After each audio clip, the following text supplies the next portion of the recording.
क्या Ukraine Putin को जान से मारना चाहता है? आखिर ऐसा क्यों कहा जा रहा है? सोशल मीडिया पर ऐसी खबरें सुर्खियां बटोर रही हैं और इनके पीछे एक ऐसा दावा है जो पूरे रूस यूक्रेन युद्ध की दशा और दिशा बदल सकता है। आखिर क्या है ये पूरा मामला, आइए समझते हैं। नमस्कार, मैं ओमकार पांडे और स्वागत है आपका न्यूज़ 18 राजस्थान के डिजिटल प्लेटफॉर्म पर। दरअसल रूसी विदेश मंत्री सर्गेई लावरोव ने 29 दिसंबर 2025 को दावा किया कि यूक्रेन ने राष्ट्रपति व्लादिमीर पुतिन के एक सरकारी आवास पर बड़े पैमाने पर ड्रोन हमला करने की कोशिश की। यह रेजिडेंस नोवोगोरोड क्षेत्र में स्थित है, जिसे आमतौर पर वाल्डाई रेजिडेंस भी कहा जाता है क्योंकि यह वाल्डाई झील के किनारे स्थित है। पुतिन का ये आवास एक अत्यधिक सुरक्षित और गोपनीय ठिकाना माना जाता है। रूस के मुताबिक 28 और 29 दिसंबर की रात को 91 लंबी दूरी के ड्रोनों से यह हमला किया गया, लेकिन सभी ड्रोनों को रूसी वायु रक्षा प्रणाली ने मार गिराया। कोई हताहत या नुकसान नहीं हुआ है। विदेश मंत्री सर्गेई लावरोव ने इसे कीव शासन की राज्य आतंकवाद की नीति बताया है और कहा है कि इस हमले के कारण रूस अपनी शांति वार्ता की स्थिति को संशोधित करेगा। हालांकि रूस वार्ता से बाहर नहीं निकलेगा। रूसी रक्षा मंत्रालय ने पुष्टि की कि नोवागोरोड क्षेत्र में 18 से 23 ड्रोनों को सुबह तक नष्ट किया गया।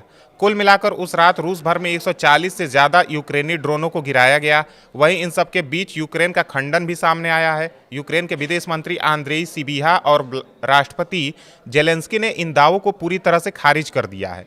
सिबिहा ने कहा कि यह फैब्रिकेटेड आरोप है जो केवल रूस को यूक्रेन पर आगे हमला करने का बहाना देने और शांति प्रक्रिया को बाधित करने के लिए है। यूक्रेन ने जोर दिया कि वह केवल वैध सैन्य लक्ष्यों पर हमला करता है।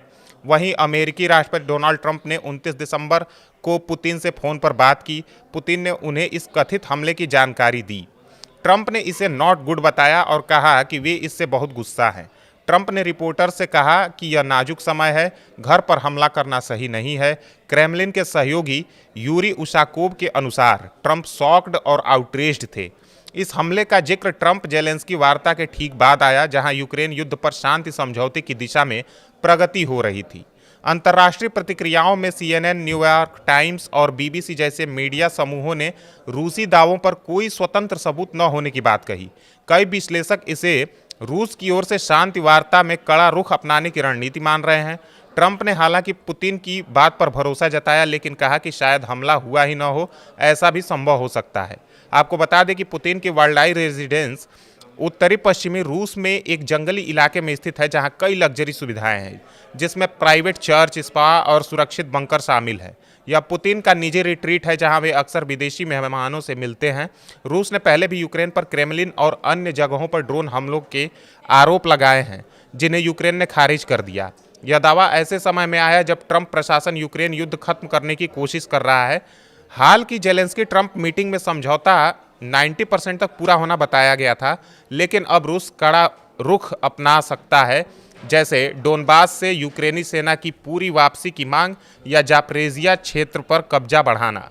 पुतिन ने सोमवार को अपने जनरलों को जापरोजिया पर आगे बढ़ने का आदेश दिया। बहरहाल, अगर वाकई यूक्रेन की तरफ से इस तरह का कोई हमला हुआ है तो यह घटना रूस यूक्रेन युद्ध को और जटिल बना सकती है। रूस इसे बहाना बनाकर यूक्रेन पर बड़े हमले भी कर सकता है, जबकि यूक्रेन इसे प्रोपेगेंडा बता रहा है। वहीं ट्रंप की मध्यस्थता अब चुनौतीपूर्ण हो गई है। वे पुतिन को शांत रखना चाहते हैं, लेकिन जेलेंस्की पर भी दबाव है। कई विशेषज्ञों का मानना है कि अगर हमला हुआ भी तो यह हताशा का प्रतीक है, लेकिन बिना सबूत के इसे फॉल्स फ्लैग ऑपरेशन यानी रूस के द्वारा खुद का बनाया बहाना भी माना जा रहा है, क्योंकि केवल ड्रोनों के गिराए जाने की रिपोर्ट्स के अलावा कोई धमाका या विस्फोट की तस्वीर या वीडियो सामने नहीं आए हैं। यह घटना युद्ध के एक और अध्याय की शुरुआत हो सकती है या शांति की राह में नया रोड़ा, यह तो आने वाला वक्त ही बताएगा। लेकिन इन सब के बीच आने वाले दिनों में ट्रंप की भूमिका और अहम होने वाली है।